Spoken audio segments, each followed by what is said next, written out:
Jesus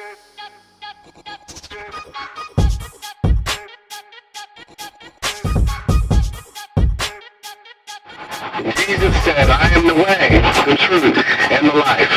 No one comes to the Father except through me. There is the way, the truth, and the life. Not one of many, but one. What path are you following? Which way are you going? Are you following the one way? Welcome to WebVo, the web devotion by One Way Youth Ministry. I am Kevin Fletcher here, youth pastor extraordinaire, North Naples Baptist Church. Well, we're back in the swing of things, guys, and we're going into the book of James. We're in chapter 1, verses 26 and 27, and it talks about this idea of true religion. And James starts off this chapter in these verses with this idea of us controlling our tongue. And see, guys, if we talk and if we cuss and if we put people down or talk lustfully at or obscene jokes or nasty things, we're just like the world.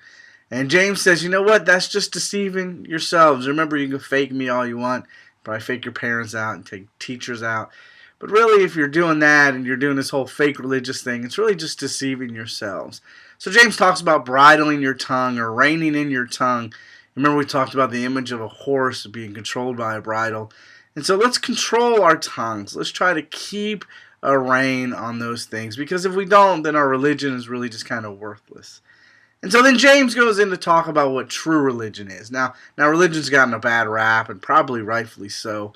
It kind of is these external rules that we try to put on things, and that's not what Christianity is. In fact, the Bible never calls Christianity a religion. You always hear, Christianity is not a religion, it's relationships. Well, generally that's true, but James points out that there's some religious things that are not really bad. And he says, look, if you have that love relationship, if you have that heart thing, then you're one to just naturally do certain things. And he says one of those things is to care for orphans and widows. And last week we sat in with Miss Connie as she talked about how she went to a foreign country and took care of orphans and kids that were malnourished, and they had to be put up into this place and fed. And that's what we're supposed to do, guys. We're supposed to take care of the least fortunate in our society, the orphan, the widows, the ones that can't do it. So I encourage you guys this week to go out and find some kids that maybe are homeless or kids that don't have parents, or maybe an older couple in the church or an older man or older woman in the church, and talk to them and get to know them.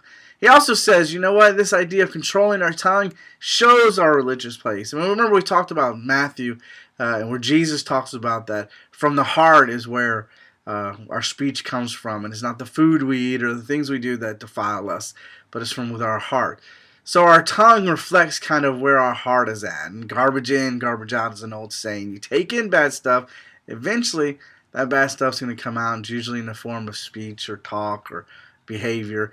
And then finally, James looks at this idea of not being polluted by the world. And we looked at C.S. Lewis where he talks about how we play in the mud and we think we really have it good, but we don't really realize that we're so close to a vacation or a holiday, as he calls it, at the beach. And so here at Naples, we live near the beach, and we know what it's like to be in a nice community. But there's still things that we do that get polluted in our lives. And James says, try to avoid that, because a true religion doesn't get polluted. A true religion takes care of orphans and widows. And a true religion does this controlling of their tongue all from a basis of a loving and Christ-growing relationship. So this week, we collected deposits for camp. If you don't have your deposit in, I need it by Sunday. Be sure to get that to me. We have Super Bowl, big game party. My bad, can't say the SB word. See, I'm not controlling my tongue, guys. Big game party coming up. Not this Sunday, but next Sunday. Looking forward to that. Remember, bring a drink and your best game day food. I will see y'all later. God bless.